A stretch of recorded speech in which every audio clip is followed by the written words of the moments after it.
subscribe to our channel and press the bell icon for the latest updates.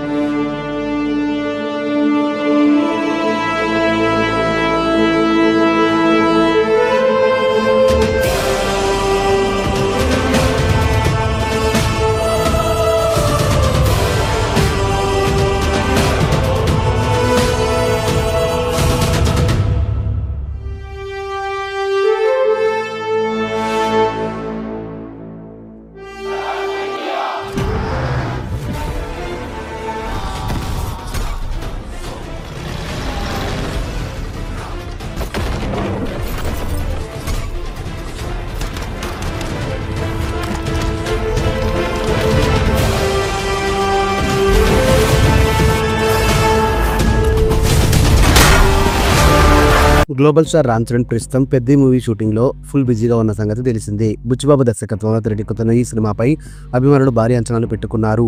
Game changer లాంటి ఘోరమైన disaster తర్వాత వస్తున్న cinema కావడంతో పెద్దితో ఎలా అయినా భారీ హిట్ కొట్టాలని ఫ్యాన్స్ బలంగా కోరుకుంటున్నారు. నిన్న విడుదల చేసిన ఫస్ట్ లుక్ కి అద్భుతమైన రెస్పాన్స్ వచ్చింది. రామ్ చరణ్ మేక్ ఓవర్ కి ఫ్యాన్స్ తో పాటు మూవీ లవర్స్ కూడా ఫిదా అయిపోయారు. ఖచ్చితంగా రామ్ చరణ్ భారీ కంబ్యాక్ ఇవ్వబోతున్నాడని ఈ ఫస్ట్ లుక్ ని చూసిన తర్వాత అందరికీ అర్థమైపోయింది. వాస్తవానికి ఈ టీజర్ ని రామ్ చరణ్ బర్త్డే సందర్భంగా విడుదల చేయాలని అనుకున్నారు. రికార్డింగ్ వర్క్ పెండింగ్ లో ఉండడం వల్ల చేయలేకపోయారట. ఇప్పుడు ఈ టీజర్ ని ఎట్టి పరిస్థితుల్లో ఈ రోజు విడుదల చేయడానికి సన్నాహాలు చేస్తున్నారు మేకర్స్.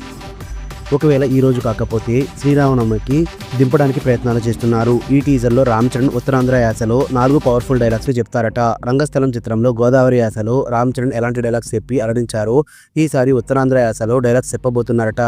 రీసెంట్ గానే ఉత్తరాంధ్ర యాసలో తండేల్ చిత్రంలో నాగచైతన్య ఉత్తరాంధ్ర యాసలోనే మాట్లాడతాడు. టీజర్ ట్రైలర్ లో ఆయన యాస సహజత్వానికి దూరంగా ఉన్నప్పటికీ సినిమాలో మాత్రం పర్ఫెక్ట్ గా మాట్లాడారు. ఇప్పుడు రామ్ చరణ్ కూడా అదే యాసలో మాట్లాడబోతుండడంతో ఖచ్చితంగా తండేల్తో పోల్చి చూసే అవకాశాలు ఉన్నాయి. అదేవిధంగా ఇటీవల కాలంలో మెగాస్టార్ చిరంజీవి వాల్తేరు ఏరియాలో కూడా ఉత్తరాంధ్ర యాసలోనే మాట్లాడారు. ఈ మధ్య కాలంలో ఈ యాసలో సినిమాలు ఎక్కువగా వచ్చిండడంతో పెద్దిలో రామ్ చరణ్ ఎంత మేర సహజత్వానికి దగ్గరగా ఈ యాసలో డైలాగ్స్ చెప్తారో చూడాలి. ఈ సినిమాకు ఏఆర్ రెహమాన్ సంగీతం అందిస్తున్నారు. మార్చి 26వ తేదీన 2026వ సంవత్సరంలో ఈ చిత్రాన్ని విడుదల చేసే ప్లాన్ లో ఉన్నారు మేకర్స్. న్యూస్ అప్డేట్స్ కోసం బెల్ ఐకాన్ని ప్రెస్ చేయండి. అప్డేట్ రాగానే నోటిఫికేషన్ మీకు అందుతుంది. మర్చిపోకండి.